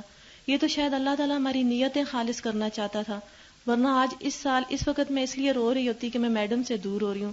لیکن اللہ کا شکر ہے اب میرا رونا صرف قرآن کے لیے ہے, اور یہاں سے جانے کی مایوسی بھی اس لیے نہیں ہے زیادہ کہ میں یہاں پر کچھ کھو کے نہیں جا رہی, اپنے حصے کا سب سمیٹ کے لے کے جا رہی ہوں. باقی اب آپ کی مرضی, آپ جتنا سمیٹیں, جتنی آپ کی ہمت ہو. تو کیسٹ لگتی تھی, آن ہوتی تھی جیسے ہی, تو ہمیں لگتا تھا میڈم بس ہیں پڑھا رہی ہیں ہمیں. اس کے بعد تو خیر کچھ پتہ ہی نہیں چلتا, قرآن سے نظر اٹھے گی تو پتہ چلے گا کہ کون ہے سامنے یا نہیں. لیکن اس دوران بعض دفعہ بڑے عجیب اور خوشگوار حادثات ہوتے تھے. ہم لوگ بڑے تھک گئے تو میڈم نے اچانک پوچھا بریک چاہیے, تو سب نے ایک دم دیکھا تو واقعی, اور پھر میڈم زبیدہ نے بھی ہمیں بریک دے دی. پھر اس کے بعد ایک دن ایسے ہوا کہ سب لوگ بیٹھے تھے اور کوئی پرندے والی ایک حدیث ہے وہ میڈم سنا رہی تھی. تو میڈم کہتی ہیں کہ دیکھو کلاس میں پرندہ آ گیا, اور واقعی یہاں سے بھی انٹر ہو گیا پرندہ, تو اڑ کے واپس چلا گیا. تو میڈم نے کہا کہ یہ نا آپ کے سروں پہ اس لیے نہیں بیٹھا کہ آپ کے اندر صحابہ جیسا ایمان اور کنسنٹریشن نہیں ہے. تو اس طرح سے نا وہ باتیں جو تھیں وہ اور انٹرسٹنگ بنا رہی تھی کلاس کو, بلکہ زیادہ توجہ سے ہم نے سنا. خاص کر میڈم جیسی پرسنالٹی سامنے بیٹھی ہو تو پوری توجہ قرآن پہ ہو بھی نہیں سکتی. وہ پھر اس میں نا کئی چیزیں اور کاؤنٹ کر جاتی ہیں کہ بندہ سوچتا ہے کہ کتنی پیاری لگ رہی ہیں, کتنی نیک ہیں, کتنی اچھی ہیں. لیکن اللہ کا شکر ہے کہ جو سامنے بیٹھتے تھے وہ بھی بہت اچھے تھے, لیکن یہ تھا کہ زیادہ توجہ قرآن پہ ہوتی تھی. تو بہت اچھے طریقے سے ہم نے کیا. سر ادریس نے شروع میں ہمیں پڑھایا کچھ عرصہ, اور جب وہ پڑھانے آئے تو میں نے پہلے دیکھا نا کہ میڈم کے ہسبینڈ آتے ہیں, عام نارمل سے بندے آئے ہیں بیٹھے, میں نے کہا یہ کیا پڑھائیں گے. لیکن آپ یقین کریں کہ انہوں نے اتنا اچھا پڑھایا, اتنے شفیق استاد ہیں وہ کہ ہمیں کبھی یہ احساس نہیں ہوا کہ اگر میڈم ہوتی تو ان سے اچھا پڑھاتی. بلکہ جب بعد میں میڈم کی کیسٹس لگی ہمیں سمجھ ہی نہیں آتی تھی کہ ہم تو ان سے پڑھنے کے عادی ہو چکے تھے. تو بڑی مشکل سے دوبارہ ہم نے ایڈجسٹ کیا. تو بہت اچھے طریقے سے انہوں نے پڑھایا اور ہم نے ان سے بہت سیکھا. سب سے بڑی کوالٹی یہ کہ بہت سمپلیفائی کرتے ہیں بات کو, اس وقت تک جب تک سمجھ نہ آ جائے نا آگے نہیں چلتے. اس کے بعد پھر کیسٹ کلاس شروع ہو گئی. کچھ ٹاپکس بھی قرآن کے ایسے تھے کہ مطلب میل کے لیے پڑھانے ذرا مشکل ہوتے, شاید ہمیں بھی سمجھ نہ آتی. کیسٹ پہ ہم نے انہیں پڑھا. کچھ بھی نہیں پتا چلا. کیسٹ کے بعد یہ ہوتا تھا کلاس کے بعد کہ ہماری ڈسکشن ہوتی تھی اور میڈم اس میں جو بھی ہم سے کویسچن ہوتے تھے یا باتیں ہوتی تھی وہ پوچھتی تھیں. آپ لوگ بھی ڈسکشن میں ضرور حصہ لیں اور جو بھی سوال ذہن میں آئے ضرور پوچھیں. یہ نہیں کہ آپ کہیں کہ میری بات بہت عام سی ہے تو خیر ہے میں نہیں پوچھتی. نہیں, اگر ایک چھوٹی سی بھی بات ہے نا اس کو ضرور پوچھ لیں. روز کا معاملہ روز ہی صاف ہو جائے تو اچھا ہے, ورنہ بعد میں بڑی مشکل ہو جائے گی, پھر سمجھ نہیں آئے گی اور پھر خیالات کو آپ ظاہر نہیں کریں گے نا تو آنے بھی بند ہو جاتے ہیں. تو اس لیے آپ روزانہ ڈسکشن میں بھی ضرور حصہ لیں. اس کے بعد پھر ڈسکشن ہوتی تھی, ہمارے کویسچن آنسر تھے. پھر سب سے جو بڑی خوشی کی بات ہوتی تھی کہ میڈم آتی تھی 1.5-2 ماہ بعد, لیکن جب آتی تھی تو اتنے پیار سے ملتی تھی کہ ہمیں کبھی نہیں لگا ہم میڈم سے نہیں پڑھ رہے. کراچی سے اسپیشل ہمارے لیے روزانہ فون ہوتے تھے اور ہمیں پتہ چلتا تھا کہ میڈم ہمارے متعلق پریشان ہے. پھر میں نے کہا اگر میڈم سے پڑھتے ہیں تو شاید میڈم اتنی فکر مند نہ ہوتی ہمارے لیے, اتنی دعائیں دے رہی ہیں, اتنا فکر کرتی ہیں, اتنا, بلکہ شرمندگی ہونے لگی نا کہ اتنے سارے لوگ مل کر ہمارے لیے اتنا کچھ کر رہے ہیں اور ہم اتنے نہ شکرے ہیں, اتنے نہ قدرے ہیں کہ صرف اس وجہ سے کہ اگر میڈم سے ہم پڑھ لیتے تو اچھا ہوتا. وجہ صرف یہ کہ ہم لوگوں کو فخر سے بتاتے ہیں ہم نے تو براہ راست میڈم سے پڑھا ہے. تھوڑا سا 5th بیچ سے معذرت کے ساتھ کہ ان کے کچھ لوگوں نے بھی بڑا وہ ڈاؤن کیا تھا. یہ اتنا کہتے تھے ہم میڈم کے بڑے لاڈلے ہیں اور ہمیں بڑا فیل ہوتا تھا ہم کیوں نہیں ایسے ہیں. لیکن اللہ کا شکر ہے کہ اگر انہیں میڈم کا لاڈ ملا ہے تو ہمیں بھی تو سر کا, میڈم کا, سب لوگوں کا ملا ہے. اور سب سے بڑی بات یہ کہ صبر کرنے کا جو ہمیں بدلہ ملے گا نا وہ انہیں نہیں ملا, اور اس لیے نا ہم کافی چیزوں میں ان سے بہتر رہ گئے. اس کے بعد پھر یہ ہوتا تھا کہ اسی طرح سے روزانہ کی کلاسز ہوتی تھی, ٹیسٹ بھی ہوتے تھے, میڈم آتی, ہمارے مطلب بات چیت ہوتی, سب کچھ ٹھیک ٹھاک یہ ہوا. لیکن یہ احساس نا بعد میں جب پارے آدھے کے بعد شروع ہوا قرآن تو آیتیں بھی کچھ ایسی تھیں تو بڑی شرمندگی بھی ہوتی تھی کہ یا اللہ کہ ہم صرف لوگوں کی وجہ سے اللہ کے کلام کو پڑھنا اگنور کر دیتے ہیں. اگر میں نہیں کرتی کورس, مایوس ہو کے چلی جاتی تو میں اسی حالت میں مر جاتی. مرنا تو ہے نا سب نے, تو میں اللہ تعالیٰ کو کیا جواب دیتی کہ اللہ تعالیٰ میں نے تیرے کلام کو اس لیے نہیں پڑھا کہ پڑھانے والا میری مرضی کا نہیں تھا, یا میں نے دوزخ جیسی آفت میں آنا اس لیے قبول کر لیا کہ بچانے والے ہاتھ میری پسند کے نہیں تھے, یا جنت جیسی نعمت کو میں نے اس لیے ٹھکرا دیا کہ اس طرف راستہ دکھانے والا جو تھا وہ مجھے پسند نہیں تھا. یہ تو میرے فائدے کی چیزیں تھی نا, میرا فائدہ, اپنا فائدہ میں چھوڑ دیتی. یہ صرف اللہ کی وجہ سے ہوا, اس نے ہمیں تھام کے رکھا. کچھ لوگ ایسے بھی تھے جو ہمارے ساتھ سے چلے بھی گئے, ان کے جانے کی وجہ سے ہر روز 2-3 لوگ جب چلے جائیں یا بڑا وہ مورائل ڈاؤن ہوتا تھا. لیکن گھبرائیں نہیں, دوسروں کو دیکھ کر آپ مت جائیں, اس لیے کہ ان کے اپنا کام ہے. اگر وہ چلے گئے, جو انہوں نے کھو دیا نا وہ انہوں نے کھویا ہے, آپ کو جو مل رہا ہے انہیں تو نہیں ملے گا. آپ نے اپنا حصہ ضرور وصول کرنا ہے. اور اسی طرح اللہ کا شکر ہے کہ ہمارا یہ کورس پورا ہوا, کوئی اس میں ہمیں پتہ بھی نہیں چلا. لیکن جب ہم سورۃ نجم پہ پہنچے تو مجھے اس وقت اتنی خوشی ہوئی جب مجھے یہ پتہ چلا کہ نبی پاک صلی اللہ علیہ وسلم نے حضرت جبرائیل کو صرف 2 بار دیکھا ہے اصلی حالت میں. بہت زیادہ خوشی ہوئی. میں نے کہا اچھا ایک ریزمبلنگ تو آ رہی ہے. اب 2 بار چلو ہم نے بھی چند بار یہاں دیکھا اور اب انشاءاللہ ایسے کام کریں گے کہ سدرۃ المنتہا پہ ضرور ملاقات ہوگی, وہاں بھی دیکھیں گے. تو اس طرح سے پھر اور بھی کافی اچھے اچھے تجربات ہوئے. سب دوست اتنی اچھی تھیں, ساتھ میں کلاس فیلو اتنی اچھی تھی. لیکن یہ بات میں آپ کو بتا دوں کہ واپس جانے والوں کا انتظار اللہ تعالیٰ نہیں کریں گے. اگر نیت میں اخلاص ہو اور دل کی لگن سچی ہو تو اللہ تعالیٰ آپ کے راستے آسان کریں گے.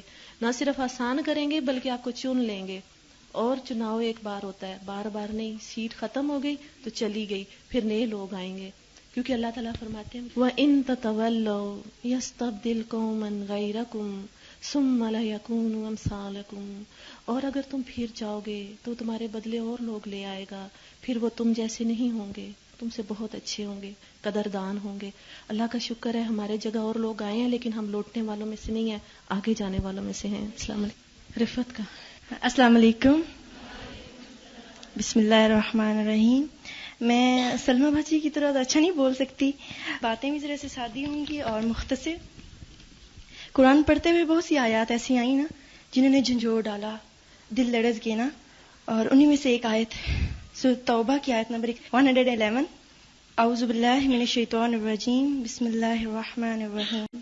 ان اللہ اشتری من المؤمنین انفسهم واموالهم بأن لهم الجنہ یقاتلون فی سبیل اللہ فیقتلون ویقتلون وعدا علیہ حقا فی التوراة والانجیل والقرآن ومن اوفى بعہدہ من اللہ فاستبشروا ببیعکم الذی بایعتم بہ وذالک هو الفوز العظیم. میں ہمیشہ یہ سمجھتی تھی نا کہ جنت تک جانے کے لیے صرف ایمان کی ضرورت ہوتی ہے. ایمان لے آئے پھر آپ جو کچھ بھی کریں جنت تو آپ کا حق ہے. اور میں بغیر عمل کے ہی اپنے آپ کو جنت کی حقدار سمجھتی تھی. لیکن قرآن کی اس آیت نے میری اصلاح کر دی اور مجھے جھنجھوڑ کے رکھ دیا کہ اللہ تعالیٰ نے جنت کے بدلے تو میری جان اور میرا مال خرید لیا ہے، اور میں تو ان دونوں چیزوں کو سنبھال کے رکھتی ہوں. میں نے اپنے آپ سے سوال کیا کہ میں واقعی اپنی جان اور اپنے مال کے ذریعے اللہ کی راہ میں جہاد کر رہی ہوں؟ کہ میں واقعی اپنی جان کو اور اپنی مال کو جنت کمانے میں لگا رہی ہوں؟ جب ان سوالوں کے جواب میں نے اپنے دل سے پوچھے، میرے دل نے جواب دیا تو میں کانپ کے رہ گئی کہ میں اپنی جان اور مال کو ہر دنیاوی اور لاکھ کام میں تو لگا رہی ہوں لیکن جنت کمانے میں نہیں. پھر میں اپنے آپ کو بغیر جہاد کے اور بغیر عمل کے جنت کے کیسے حقدار سمجھ رہی ہوں؟ اچھا، دنیا کی چھوٹی سی کامیابی کے لیے بھی آپ کو محنت کرنی پڑتی ہے، قربانی دینی پڑتی ہے. تو جنت جیسی عظیم الشان نعمت تک پہنچنے کے لیے، اس کو حاصل کرنے کے لیے میں نے یہ کیسے سوچ لیا کہ میں بغیر قربانی کے اور بغیر محنت تک اس پہنچ جاؤں گی؟ اور پھر مجھے پہلی بار عظیم کامیابی کا تصور ملا. کیا عظیم کامیابی، الفوز العظیم کیا ہے؟ بڑے بڑے محل، شہرت، دولت، مال، یہ بڑی بڑی ڈگریاں نہیں. الفوز العظیم یہ ہے کہ میں اللہ کی رضا کو، اس کی محبت کو، اس کے دیدار کو، اس کی جنت کو پا سکوں. اس آیت نے مجھے مقصد زندگی دیا. اس آیت نے میرے عمل، میری سوچوں، میری کوششوں اور میری جدوجہد کو ایک نیا رخ دیا کہ ان سب چیزوں کا مرکز صرف ایک ذات ہونی چاہیے اور وہ ہے اللہ تعالی. اور مجھے پہلی بار جنت کی قدر اور اس کی خوشبری کا احساس ہوا. اب الحمدللہ میری یہ کوشش اور میری خواہش ہے کہ میری زندگی کا ایک ایک لمحہ اور میرے مال کی ایک ایک کوڑی اللہ کی محبت اور اس کی جنت کمانے میں لگ جائے، کیونکہ میری جان اور میرا مال تو اللہ کی امانت ہے نا، اور میں نے اس امانت میں خیانت نہیں کرنی، اس امانت کا حق ادا کرنا ہے. اللہ تعالیٰ ہم سب کو اس امانت کا حق ادا کرنے کی توفیق عطا فرمائے اور اپنی جان اور اپنے مال کے ذریعے جنت کمانے کی توفیق عطا فرمائے. چونکہ رمضان کی آمد ہے اور پرسوں سے انشاءاللہ تعالی رمضان پروگرام شروع ہو جائے گا، اس لیے ٹائم ٹیبل تھوڑا سا مختلف ہوگا جو عام روٹین کا ٹائم ٹیبل ہوتا ہے. ایسا ہے کہ رمضان میں دورہ قرآن جو ہوتا ہے، جس کو ہم فہم قرآن پروگرام کہتے ہیں، اس کے لیے آپ کی سسٹرز، فرینڈز، کسی جس کو دل چاہے آپ لا سکتے ہیں ساتھ، تاکہ آپ کے گھر والے بھی بیچ بیچ میں قرآن سنیں تو ان کو پتہ چلے کہ قرآن کیا ہے، تاکہ وہ آپ کے لیے ایک سپورٹ بن جائے. جب آپ کے گھر والوں کو نہیں پتا ہوتا آپ کیا کرنے جا رہے ہیں، ان کو سمجھ نہیں آتی کہ آپ یہاں کیا کرتے ہیں اور یہ سب بدلتے کیوں جا رہے ہیں، تو وہ پھر آپ کے اگینسٹ ہوتے ہیں، پھر آپ پریشان ہوتے ہیں.